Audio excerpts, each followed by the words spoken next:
think that my involvement in the AIA has enabled me to develop into a community leader in my community as well as in the state. I could see where AIA's involvement politically and in advocacy was really of value to me as a professional.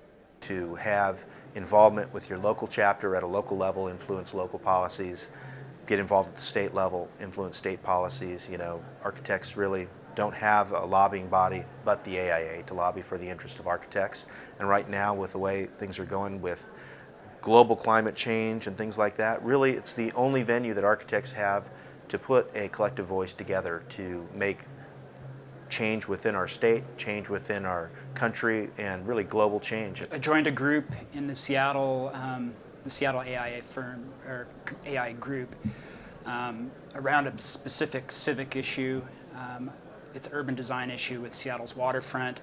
We have an elevated freeway that's downtown, an old elevated freeway that's in disrepair that needs to be replaced. I followed the issue, I got passionate about it. I met some people at AIA that were also passionate about it, and we formed a task force called the AIA Viaduct Task Force. I was asked by the city planner to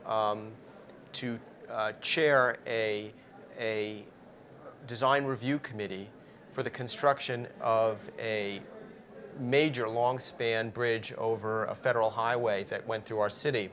We had a great time getting together and developing a collective position statement for the city of Seattle to remove the viaduct and to move the city towards a waterfront that's more sustainable, both environmentally and traffic congestion-wise. A lot of very politically charged issues. Through that experience, I was able to, in a very positive way, influence the outcome of that design. I was able to build consensus and collaboration amongst a lot of different players, be it State Department of Transportation people, members of the local design community, as well as the city planners, and you know, eventually had a marked and significant improvement on what will be being built for the city over the next few years. Recently, the direction is that the governor and the King County executive and the mayor have all signed this agreement that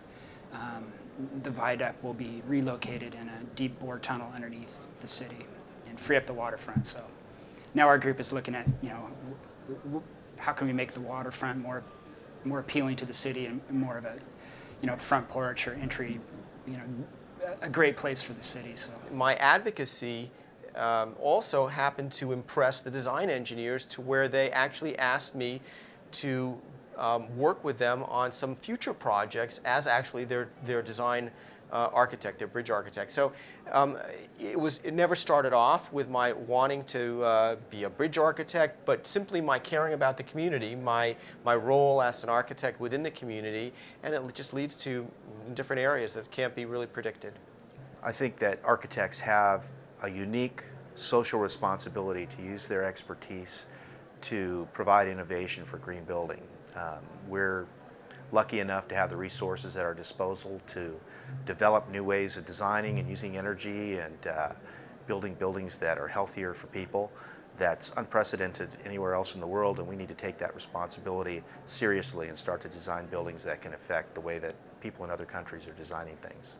Our state council, AIA Washington, is very involved in advocacy in our state capitol and with the legislature. We have active legislative committees that will review and respond on various bills to determine what kind of a position we're going to take, if we're going to support, oppose, you know, what kind of coalition we're going to build with others in the design and construction industry or other service professionals. I think that's vital to the profession. Otherwise, we're at the whim of some folks who just may not understand what the pressures are, what the opportunities are in architecture. The advocacy that the AIA National does on amongst our lawmakers in Washington is critical. We have but one voice collectively with our legislature, with Congress, and that is through the AIA. And if nothing else, AIA provides incredibly high value. But the value proposition is really about the network. It's about the collective consciousness and the ability to do things as a group, which otherwise does not exist. We are a very disparate group of professional people working on different problems in different locations with different backgrounds and different interests without a lot of leverage, and the AIA is one of the few points where we can get some leverage.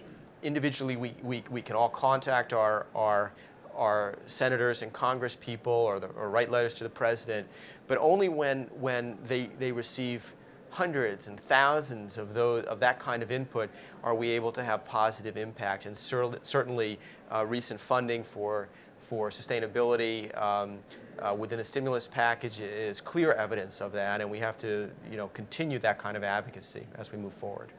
We relied heavily upon the stimulus money to come back in and get projects start going again. So all the AI advocacy to get that money back in the stimulus package pretty much helped jump kick our projects again since they were all stalled.